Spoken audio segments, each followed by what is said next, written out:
Shalom jemaat yang dikasihi oleh Tuhan Yesus Kristus. Senang sekali saya, Pendeta Rubin Adi Abraham, bisa melayani Anda dalam ibadah ini. Saya berdoa supaya saudara terus rindu bertumbuh di dalam kebenaran, supaya iman kita juga makin kokoh di dalam Tuhan. Hari ini saya akan menyampaikan firman dengan judul Kobarkan Karunia untuk Melayani. 2 Timotius 1 ayat yang ke-6 berkata, "Karena itulah kuperingatkan engkau untuk mengobarkan karunia Allah yang ada padamu oleh penumpangan tanganku atasmu." Saudara sekalian, sebagai orang percaya kita harus mengetahui kehendak Allah, supaya kita mengenali dan memanfaatkan karunia yang Allah sudah berikan kepada kita untuk melayani. Sebab Tuhan memberikan kepada kita masing-masing talenta atau karunia, kemampuan khusus yang Tuhan berikan untuk kita jadi berkat bagi banyak orang. Dan kalau kita menyia-nyiakan talenta itu, karunia itu, kita berdosa kepada Tuhan. Alkitab pernah memberikan contoh, ada orang yang mendapatkan 5 talenta, dikembangkan jadi 10, 2 talenta, dikembangkan jadi 4. Tapi orang yang mendapatkan 1 talenta tidak mengembangkannya, menyimpannya di dalam tanah. Sehingga Tuhan itu menjadi murka dan berkata, "Kamu hamba yang jahat, malas dan tidak berguna. Hukuman menanti dia." Apa dosanya? Dosanya adalah tidak melakukan apa-apa. Dalam Yakobus 4 ayat 17 berkata, "Jadi jika seorang tahu bagaimana ia harus berbuat baik, tetapi ia tidak melakukannya, ia berdosa." Orang itu bisa berdosa karena melakukan apa yang seharusnya tidak dia lakukan, tetapi juga tidak melakukan apa yang seharusnya dia lakukan. Allah ingin kita aktif, bertindak, melayani, menjadi kawan sekerjanya, mengembangkan talenta. Tapi kalau kita pasif, malas, acuh tak acuh, dan berkata, biarinlah pelayanan tugas pendeta saja, bukan tugas saya. Maka akibatnya kita ini menjadi Kristen pengangguran, penonton yang gak ada fungsinya. Dan Tuhan akan murka jika demikian. Saya percaya setiap orang itu mendapatkan minimal 1 karunia dari Tuhan.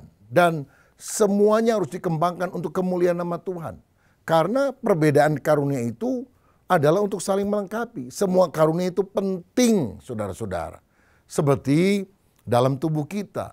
Kita akan digambarkan seperti tubuh Kristus. Kalau misalnya perut saya lapar, lalu mata saya melihat ada lemper di depan saya, maka yang jalan adalah kaki. Yang ngambil lemper adalah tangan. Yang makan adalah mulut. Yang kenyang siapa? Perut. Nggak bisa kaki bilang, saya yang pergi ke sana kok kamu perut yang kenyang. Karena ketika perut kenyang, maka dia akan memberikan kekuatan kepada seluruh anggota tubuh untuk bisa melakukan fungsinya.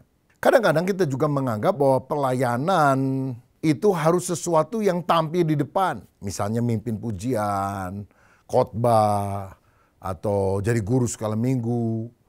Dan di tengah orang yang berbakat yang lebih hebat daripada kita, kadang-kadang kita merasa minder. Aduh, dia main musiknya lebih bagus dari saya, khotbahnya lebih bagus. Dan kita bilang, ini aku, utuslah dia. Udah pakai dia aja Tuhan, saya sih nggak bisa apa-apa. Padahal kita ini punya tugas yang unik.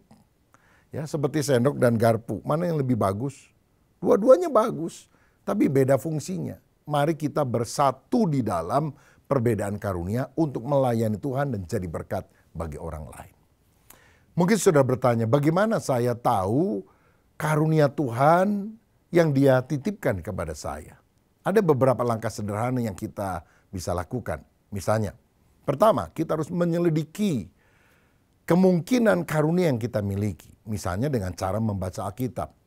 Roma 12 ayat 4-8 menceritakan tentang beberapa jenis karunia. 1 Korintus 7, 1 Korintus 14, 15, Efesus 3 dan 4, 1 Petrus 4. Ada banyak bagian Alkitab di mana saudara bisa baca dan saudara pikir, oh mungkin ini karunia yang juga dicatat dalam Alkitab ada dalam diri saya. Baca buku-buku rohani terutama tentang mengenali karunia rohani, maka saudara akan lebih terbuka pikirannya. Atau tanya sama saudara seiman, kira-kira saya ini talentanya apa ya yang bisa jadi berkat bagi orang lain. Karena banyak sekali karunia yang Tuhan berikan kepada orang yang berbeda. Yang kedua, kita harus mencoba banyak bidang pelayanan. Ya, jangan pilih-pilih dulu, masukin aja semua yang ada. Yang paling gampang, lihat kebutuhan di gereja saudara. Kalau belum banyak orang yang terlibat di sana, saudara masuk. Walaupun saudara rasa tidak punya karunia atau talenta di sana, masuk dulu. Lama-lama saudara akan sadar mana karuniamu yang paling utama. Nah, untuk itu kita tidak boleh malas dan berkata, enggak saya enggak mau pelayanan. Sebaliknya kita harus berlatih, belajar, mengembangkan karunia kita. Ya, walaupun mungkin saudara rasa tidak punya talenta main musik, ayo berlatih main musik. Saya mau tanya, saudara ada yang nggak bisa main gitar atau main piano? Seandainya setiap hari saudara punya komitmen 1 jam latihan setiap hari, apakah main piano atau main gitar? Dalam 1 tahun kira-kira bisa atau tidak? Saya yakin bisa. Jadi ini bukan soal sekedar punya karunia atau tidak punya karunia. Berani mengembangkan, berlatih atau tidak. Nah, dalam bidang yang lain, mau kesaksian, mau khotbah, itu juga harus berlatih. Salah-salah pertama ya nggak apa-apa. Ada orang masih remaja sembuh dari sakit, temennya bilang, kamu kesaksian dong. Aduh, saya nggak bisa ngomong kalau di depan umum. Kamu latihan dulu, kamu tulis, kamu baca. Nanti kamu bisa lebih lancar. Ya, saya coba. Jadi setelah dia belajar, catat, hari Minggu dia mulai kesaksian. Dia bilang, maunya dia ngomong gini, puji Tuhan teman-teman, saya sakit tapi saya berdoa Tuhan sembuhkan. Saking grogi lihat banyak orang, dia bukan bilang puji Tuhan teman-teman, tapi dia bilang puji teman Tuhan. Maka orang-orang ketawa, saudara, karena dia salah ngomong. Tapi itu kan kali pertama, berikutnya dia lebih lancar. Pendeta aja bisa salah kok. Satu kali ada seorang jemaat datang kepada pendeta yang sudah lanjut usia, saudara. Om, saya sakit, pusing, demam, tolong doakan om. Oke, kita doa ya. Langsung pendeta tumbang tangan dan dia bilang, oleh bulir-bulir Yesus sembuh. Saudara-saudara, majelis kebetulan mendengar, dia bilang, oh maaf, mestinya bukan bulir, tapi oleh bilur-bilur Yesus sembuh. Rupanya om ini lupa, saudara. Tapi om tua ini tidak mau kalah, saudara. Dia bilang, gak apa-apa, Tuhan tahu hati saya. Oleh bulirnya saja orang ini sudah sembuh, apalagi oleh bilurnya katanya. Nah saudara, jadi kita perlu banyak berlatih. Yang ketiga, kita harus mencari yang mantap. Maksudnya yang pas dengan hati kita. Waktu kita melakukannya kita senang, kita rindu, begitu ya. Misalnya kalau ada orang karunia itu menyanyi. Latihan seminggu 2 kali bersama teman-teman, bikin paduan suara, vokal group. Wow, seneng, sukacita. Atau latihan musik seminggu 2-3 kali juga nggak jadi beban, saudara. Karena apa? Dia merasa itu adalah panggilannya. Ada sukacita dalam hidupnya. Ya, jadi karunia itu kadang-kadang dempet dengan apa yang kita sukai. Dan kita harus tahu tidak ada tingkatan dalam pelayanan. Maksudnya jangan pikir orang yang khotbah itu nilainya di hadapan Tuhan 100. Yang mimpin pujian 50. Yang main musik nilainya cuma 25. Yang nyapu-nyapu gereja 0. Manusia melihat apa yang di depan mata, tapi Tuhan melihat hati kita. Layanilah sesuai karuniamu dengan sukacita. Yang keempat, melihat hasilnya. Apakah efektif atau tidak. Ada orang bilang, saya mau melayani sekolah minggu, tapi wajah garang, saudara-saudara. Wajah kriminal. Begitu masuk ke kelas kecil anak, wah! Itu anak-anak teriak ketakutan, saudara-saudara. Ya, karena dipikirnya mungkin penjahat yang masuk begitu. Nah, jadi kita harus cari tahu kita itu efektifnya di mana. Oh, saya mau jadi pemimpin paduan suara. Suara fales. Ya, nyanyi sih bagus, tapi lebih bagus kalau nggak nyanyi, kata orang. Nah, jadi kita harus melihat hasilnya efektif atau tidak. Yang kelima, mengharapkan peneguhan dari saudara seiman. Kalau teman-temanmu secara tulus nih ya, beberapa orang cukup banyak. Aduh, bagus deh kalau kamu pelayanan ini luar biasa. Kalau kamu mendekor gereja, wah, gereja jadi makin cantik. Mungkin saudara tidak punya karunia untuk memimpin pujian, tapi kalau saudara bisa mengembangkan sarana prasarana, mengrias di gereja, itu akan menjadi sesuatu yang sangat bagus. Tanya bagaimana penilaian mereka, dan kalau mereka berkata, ini bagus, kamu harus kembangkan. Mungkin saudara harus ngerti bahwa itu juga karunia saudara. Nah, sekarang saya ingin menjelaskan beberapa pelayanan non-mimbar. Karena pelayanan itu kan gak harus selalu di mimbar, di panggung gereja. Tapi yang di belakang layar, yang tidak di mimbar pun bisa jadi berkat. Dan ini tersedia luas untuk semua orang percaya. Karena kalau melayani di gereja, di mimbar itu kan terbatas orangnya. Tapi kalau non-mimbar banyak sekali. Saya bacakan Roma 12 ayat 4-8 yang berbunyi demikian. Sebab sama seperti pada satu tubuh kita mempunyai banyak anggota, tetapi tidak semua anggota itu mempunyai tugas yang sama. Demikian juga kita, walaupun banyak adalah satu tubuh di dalam Kristus. Tetapi kita masing-masing adalah anggota yang seorang terhadap yang lain. Demikianlah kita mempunyai karunia yang berlain-lainan menurut kasih karunia yang dianugerahkan kepada kita. Jika karunia itu adalah untuk bernubuat, baiklah kita melakukannya sesuai dengan iman kita. Jika karunia untuk melayani, baiklah kita melayani. Jika karunia untuk mengajar, baiklah kita mengajar. Jika karunia untuk menasehati, baiklah kita menasehati. Siapa yang membagi-bagikan sesuatu, hendaklah ia melakukannya dengan hati yang ikhlas. Siapa yang memberi pimpinan, hendaklah ia melakukannya dengan rajin. Siapa yang menunjukkan kemurahan, hendaklah ia melakukannya dengan sukacita. Nah, ini ada berbagai karunia rohani. Saya akan jelaskan 4 saja dalam konteks yang non-mimbar ya saudara. Yang pertama adalah karunia melayani. Ini adalah karunia untuk memberikan bantuan atau support, pertolongan untuk melengkapi kebutuhan yang belum terpenuhi. Dan biasanya karunia pelayanan itu bisa dibagi dalam 2 hal. Yang pertama, berorientasi pada tugas. Jadi kalau ada tugas tertentu yang saudara tidak lakukan dalam pelayanan, maka akan terbengkalai. Misalnya, kita membereskan bangku di gereja, membagi amplop persembahan, membersihkan gereja. Ini berkaitan dengan hal-hal yang praktis, sarana prasarana. Ya ini mungkin seksi perlengkapan, seksi sibuk. Ada orang yang mengurus izin-izin. Ya izin gereja, izin kepada tetangga dan sebagainya. Dia tidak pernah tampil di mimbar misalnya. Tapi kalau dia melakukan itu di belakang layar, ini menjadi sangat bermanfaat.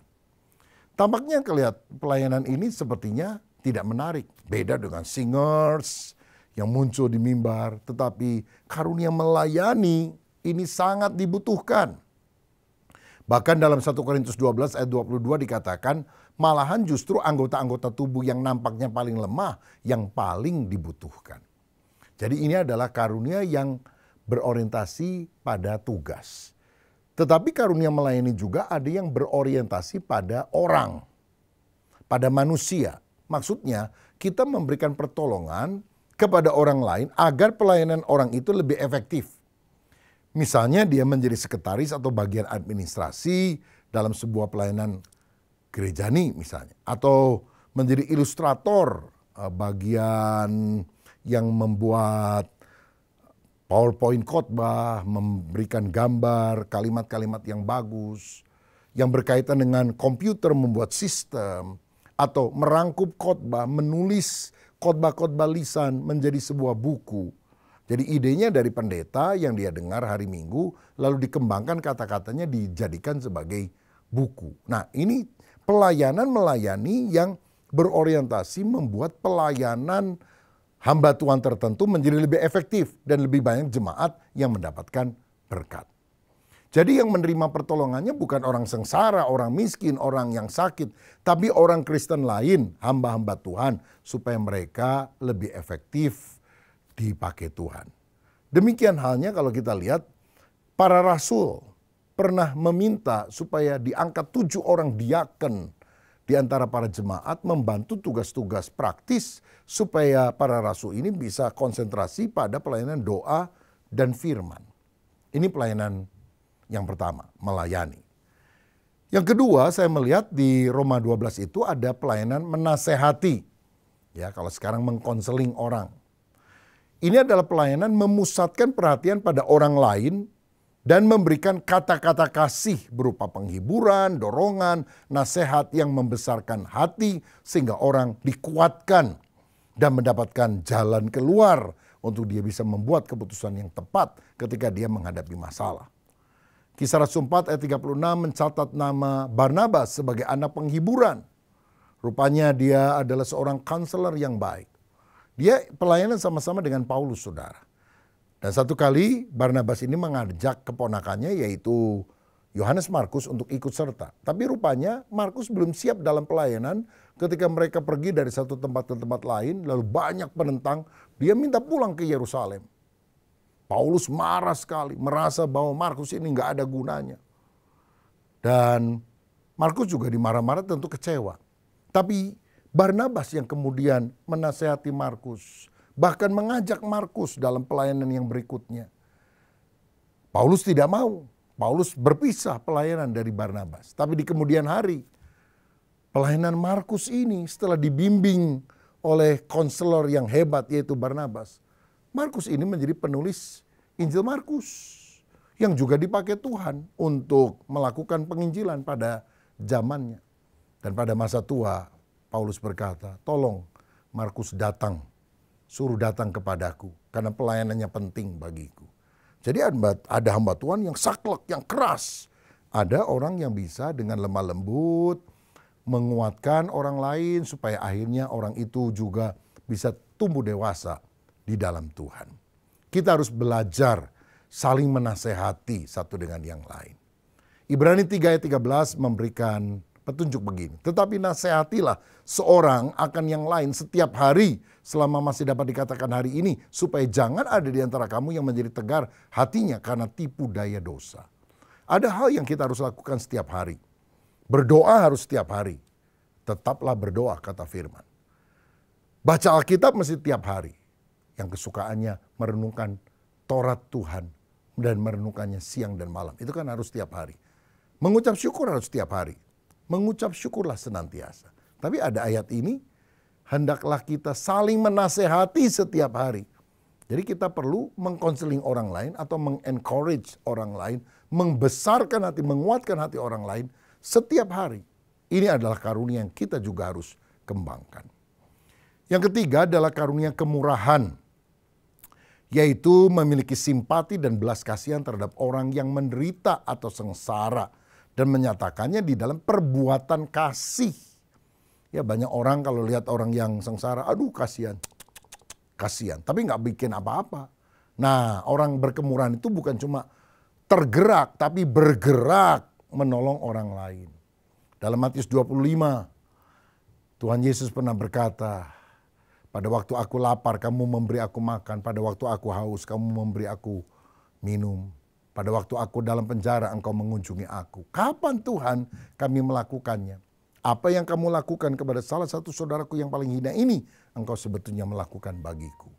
Jadi orang yang punya kemurahan hati, compassion, belas kasihan, itu melihat orang yang sakit, orang yang miskin, orang yang lanjut usia, orang yang cacat, orang yang terkebelakang, atau mungkin yang terpenjara dari narapidana. Dia melawat, mengunjungi, memberikan doa, memberikan nasihat, memberikan masukan, berbagi firman.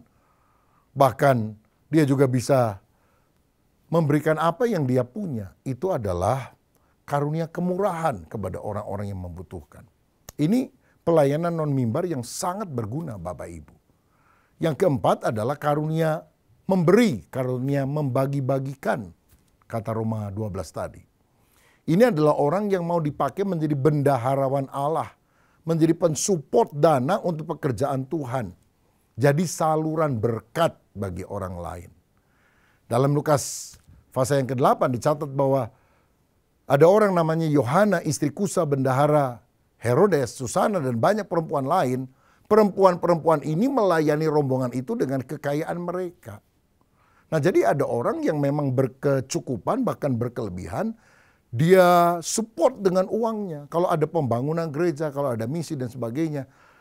Mungkin dia tidak ikut pergi ke ladang misi itu. Misalnya ke Papua atau kemana. Tapi dia support dengan keuangan. Karena itu juga bisa membuat orang-orang yang berangkat bisa lebih tercukupi dana dan biayanya. Ini juga sebuah pelayanan yang mulia. Saudara, dan untuk memberi kita tidak harus jadi miliarder dulu. Tapi itu adalah sikap hati yang senang memberi. Ya Tuhan ingin memberikan kepada kita hati yang limpah. Limpah itu bukan berarti rumah 5, mobil 10. tetapi merasa cukup dengan berkat Tuhan dan suka memberi kepada orang lain. 2 Korintus 8 memberikan contoh jemaat Makedonia yang miskin, tetapi ketika mereka mendengar jemaat Yerusalem membutuhkan dana, mereka mengumpulkan dana dan memberikannya kepada jemaat Yerusalem. Ada janda yang hanya punya 2 peser, tapi dia memberi persembahan. Dan Yesus bilang, janda ini memberi lebih banyak dari semua orang yang lain, karena dia memberi seluruh yang dimilikinya. Atau seperti janda di Sarfat, yang ketika Elia datang pada musim kelaparan, dan dia bilang, bikinkan roti untuk aku. Saya hanya punya minyak sedikit, tepung segenggam. Saya akan bikin roti, aku akan makan, anakku akan makan, lalu kami akan mati. Karena kami sudah tidak punya persediaan lagi. Loh kalau kamu minta, kami matinya sekarang. Elia bilang, bikin buat aku dulu. Mujizat akan terjadi. Tepungnya tidak habis, minyaknya tidak habis. Dan ketika mereka taat melakukan itu, ini kan orang yang punya karunia memberi. Kalau egois mana mungkin. Waktu dia memberikan kepada hamba Tuhan, sampai musim kelaparan itu lewat, minyaknya tidak habis, tepungnya tidak habis. Selalu ada mujizat kalau kita belajar memberi untuk Tuhan. Nah, memberi itu jangan mikir nanti kalau saya udah kaya raya. Seperti 5 roti dan 2 ikan yang dibawa oleh seorang anak, dibawa kepada Yesus. Yesus kemudian membagi-bagikannya kepada banyak orang. Saudara, waktu Yesus mengangkat 5 roti dan 2 ikan ikut, apakah langsung rotinya berubah jadi roti besar, ikannya berubah jadi ikan paus? Tidak kan? Setelah didoakan, rotinya tetap kecil, ikannya tetap kecil. Tapi mujizatnya terjadi waktu dibagi-bagikan. Rotinya tidak habis, ikannya tidak habis. Dan semua orang bisa makan. Sisanya 12 bakul. Saudara nggak perlu kaya raya dulu, baru kemudian bisa memberi. Apa yang engkau punya walaupun sedikit, ketika engkau belajar dengan iman membagikan kepada orang lain, Tuhan akan melakukan mujizat pelipat gandaan. Saudara, kalau kita mendapatkan berkat, sisihkan dulu persepuluhan yang adalah milik Allah. Bawa ke rumah Tuhan, ke gereja lokal di mana saudara digembalakan. Dan 90%-nya saudara kelola. Dengan takut akan Tuhan. Dan Tuhan yang menyediakan roti untuk dimakan dan benih untuk kita tabur, itu akan melipat gandakannya.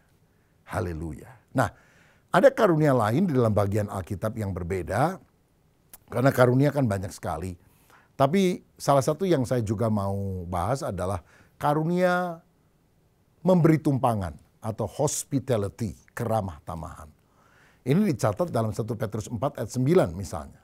Berilah tumpangan seorang akan yang lain dengan tidak bersungut-sungut. Nah, orang yang punya karunia memberi tumpangan, hospitality, adalah orang yang suka ngajak makan. Bahkan kalau dia punya rumah, dia bisa mengajak tamu, hamba Tuhan misalnya yang melayani di kota itu, untuk nginap di rumahnya. Dia antar-antar. Dan dia senang melakukannya karena itu berasal dari hatinya. Dia kalau khotbah nggak bisa, suara fales.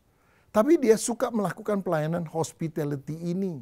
Ramah, menjamu orang, menjemput dengan mobil. Ini mungkin kalau di Alkitab seperti perempuan Sunem ya. Yang ketika Elisa hamba Tuhan selalu mampir di kota itu. Dia suruh untuk nginap di rumahnya. Dan dia kemudian tentu seizin suaminya membangunkan sebuah kamar loteng. Diisinya dengan tempat tidur, dengan meja, dengan pelita. Supaya Elisa setiap kali mampir ke rumah, ke daerah itu, gak usah bingung mau nginep di mana. Zaman dulu kan belum ada hotel, tapi nginep di rumah perempuan Sunem ini. Atau seperti Maria, Marta, Lazarus di Betania. Yesus dan murid-muridnya setiap kali mau ke Yerusalem selalu mampir di Betania karena jaraknya dekat, hanya beberapa kilometer. Dan mereka menjamu Yesus dengan makanan, dengan ngobrol. Dan mujizat terjadi loh saudara. Waktu anak perempuan Sunem mati dan di perjanjian baru waktu Lazarus mati, Tuhan membangkitkan dia. Orang yang punya keramah tamahan, mujizatnya besar, dahsyat. Bukan cuma kesembuhan, kebangkitan. Berkat yang gak masuk akal, Tuhan akan limpahkan. Dan firman juga berkata, ketika kita melakukan pelayanan hospitality kepada orang yang membutuhkan, kepada hamba Tuhan, bahkan kepada orang miskin, tanpa disadarinya, dia telah menjamu malaikat Tuhan. Seperti siapa? Abraham. ketika ada 3 orang mampir ke kemahnya, dia jamu dengan makanan yang luar biasa. Pada itu adalah Tuhan dengan 2 malaikatnya yang akan pergi ke Sodom dan Gomora. Tanpa disadari, Abraham telah menjamu malaikat Tuhan. Malaikat itu kan utusan Tuhan. Nggak usah yang punya sayap begitu.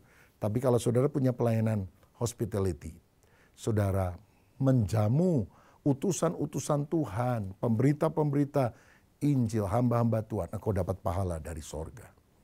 Yang keenam, yang terakhir, saudara, adalah pelayanan doa syafaat. Yaitu orang yang datang kepada Allah demi kepentingan orang lain. Kejadian 18, ayat 19-29 menceritakan tentang Abraham yang berdoa syafaat untuk Lot. Supaya Sodom dan Gomora tidak dibinasakan oleh Tuhan. Dia tawar-menawar sama Tuhan. Gimana kalau ada 50 orang benar, 45, 40, 30, 20, 10. Aku gak akan hukum, kata Tuhan. Dan firman berkata, maka berdoalah Abraham kepada Allah. Lalu Allah ingat kepada Abraham dan melepaskan Lot. Yang Tuhan ingat itu bukan Lot, saudara. Mungkin Lotnya juga gak berdoa. Tapi Tuhan ingat kepada Abraham dan melepaskan Lot. Jadi saya percaya kalau kita punya keluarga yang belum di dalam Tuhan, doakan terus. Sehingga malapetaka tidak ditimpakan kepada orang yang belum percaya itu, karena ada orang benar yang mendoakannya. Saudara, dan Tuhan akan memberikan kesempatan untuk orang itu bertobat. Doanya tidak mentobatkan orang itu langsung, tapi ada kesempatan pertobatan. Seperti Lot mendapatkan kesempatan untuk lari dari Sodom dan Gomora sehingga dia tidak ikut binasa di sana. Orang yang punya karunia sebagai pendoa syafaat senang berdoa. Doa teratur, lama, dan seringkali dijawab oleh Tuhan. Saya teringat ketika Musa berperang melawan orang Amalek. Yang dia suruh perang di bawah adalah Yosua dan orang-orang Israel. Tapi penentu kemenangan adalah Musa yang naik di atas bukit.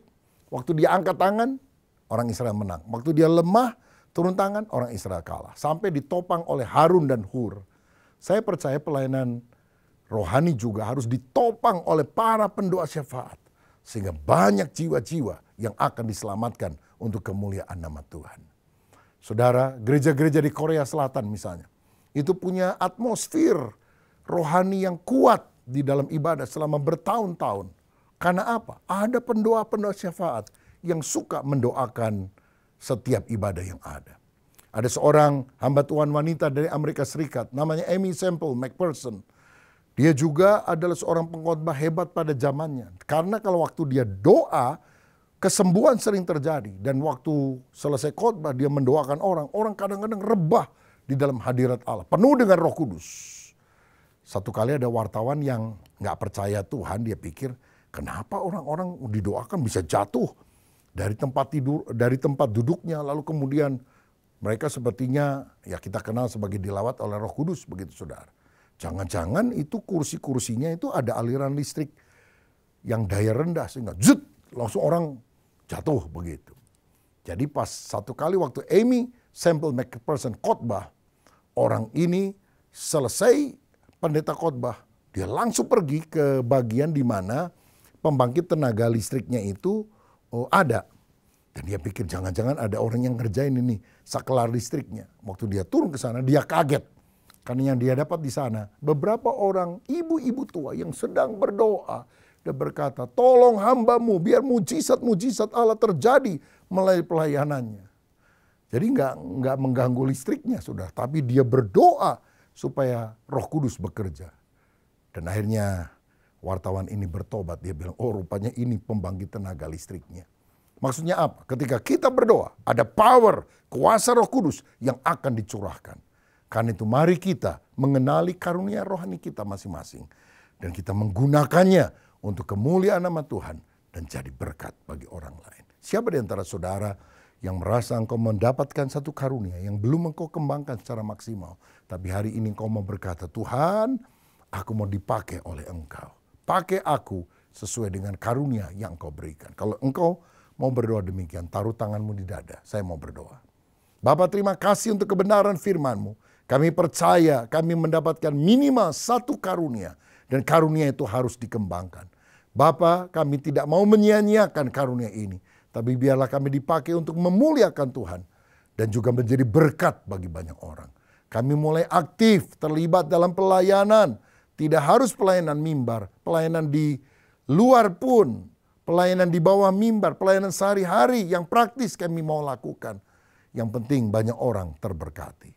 Oh Tuhan, hamba berdoa, komitmen dari anak-anak-Mu yang telah mendengar khotbah ini, Engkau materaikan, Engkau kuatkan, sehingga kami diurapi oleh Roh Kudus menjadi berkat. Dalam nama Yesus kami berdoa. Haleluya. Amin. Tuhan memberkati.